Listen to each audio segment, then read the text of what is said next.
The study of ecosystem becomes meaningful to us only when we are in the position to know the productivity of an ecosystem. The productivity of an ecosystem refers to the rate of production, that is, organic matter synthesized and accumulated in any unit time. And the efficiency of an ecosystem depends much upon the rates of production of its primary producers. Our oceans are the largest ecosystem, though their productivity varies under different climatological, structural, and regional levels. The productivity of any system can be enhanced with the improvement of various eco-climatological conditions like increase in the day length, that is, light period, or better colloidal temperature, better use and addition of fertilizers. Productivity is of the following types. Primary productivity. Primary productivity is the activity of autotrophs mainly by the photosynthesis and also due to chemosynthetic microorganisms. All green coloring plants, phytoplankton, and most bacteria fall in this category. It can be defined as the rate at which radiant energy of sun is captured or stored by the producers.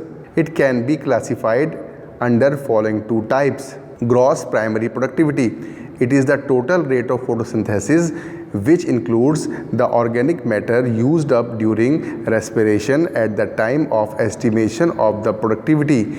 This is also sometimes referred to as total photosynthesis or total assimilation. It depends on the chlorophyll contents. The rate of primary productivity is estimated in terms of either chlorophyll content as chlorophyll per gram dry weight per unit area or photosynthetic number of carbon fixed per gram chlorophyll per hour. Net primary productivity.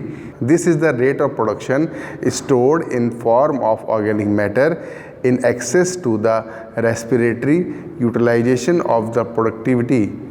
In other terms, net primary production is the rate of increase of biomass and is also referred to as apparent photosynthesis or net assimilation. It is thus the balance between gross photosynthesis and respiration and other plant losses. Secondary productivity. It refers to the consumers or the heterotrophs. This is the rate of energy storage at consumer level. The consumer only utilize food materials which has already been produced by the producers in their respiration, simply converting the food matter to different tissue by an overall process. It is not divided into gross or net amounts. Secondary productivity is also called as rate of assimilation by ecologists like Odum and is in fact highly mobile and is not a fixed amount like primary productivity. The mobility means its assimilation rates differ from organism to organism. Net productivity. Net productivity is the rate of storage of organic matter not used by the heterotroph, that is the consumer. It is usually equivalent to net primary production minus consumption by the heterotrophs during the unit time, like day, month, season, or year. It is thus the rate of increase of biomass of the primary producers which has been not utilized by the consumers. Energy flow in ecosystem. Energy is the capacity of doing work. Biological activity requires utilization of energy which ultimately comes from the sun. Solar energy is transformed into chemical energy by the process of photosynthesis. This is stored in plant tissue and then transformed into mechanical and heat forms during metabolic activities. In biological world, the energy flows from the sun to plants and then to all heterotrophic organisms. Model of energy flow in ecosystem. Single channel energy flow model. A single channel flow model has been proposed by Lindemann in 1942. It shows that out of about 1,18,872 gram calorie per centimeter square per year of available solar energy, only about 111 gram calorie per centimeter square per year is utilized by the autotroph.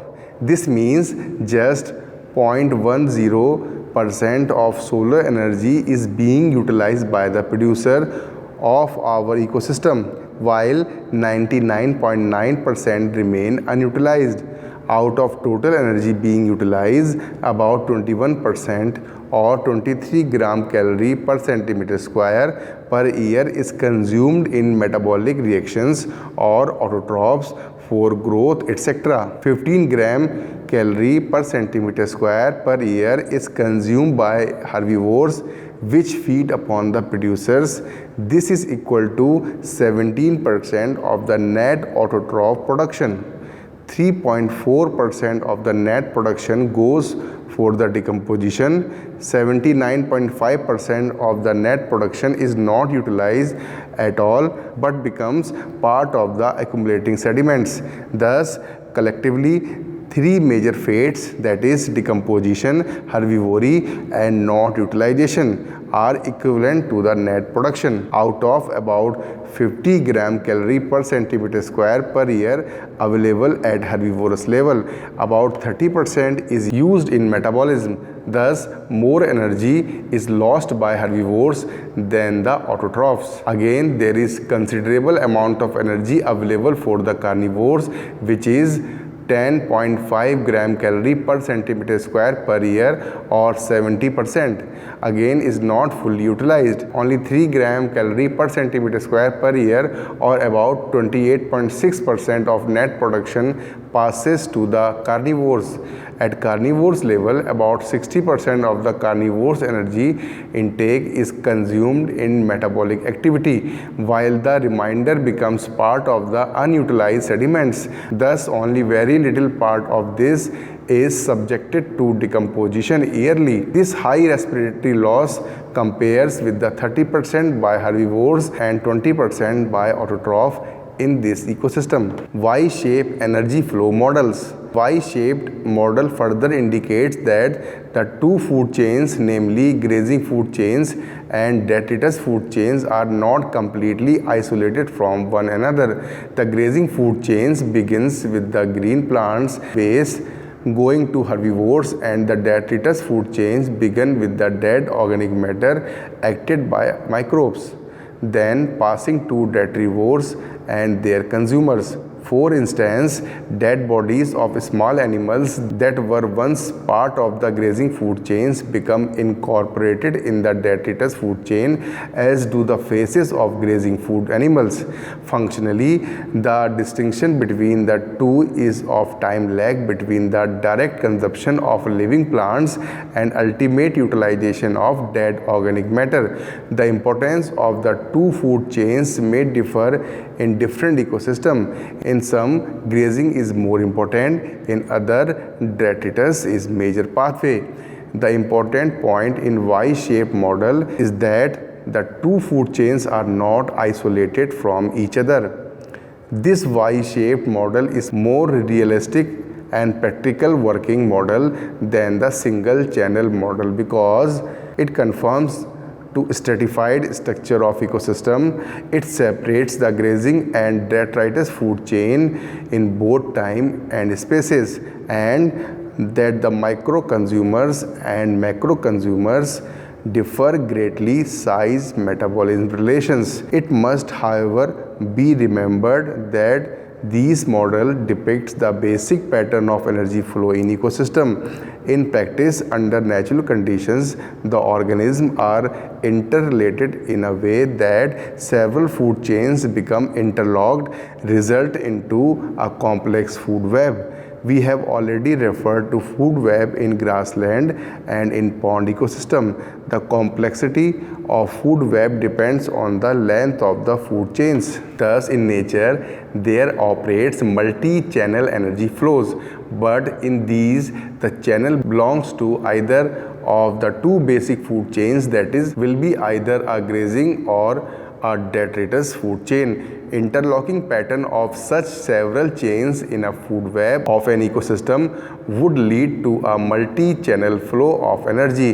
Thus, in practice, under field conditions, we might face difficulties in measuring energetics of ecosystem.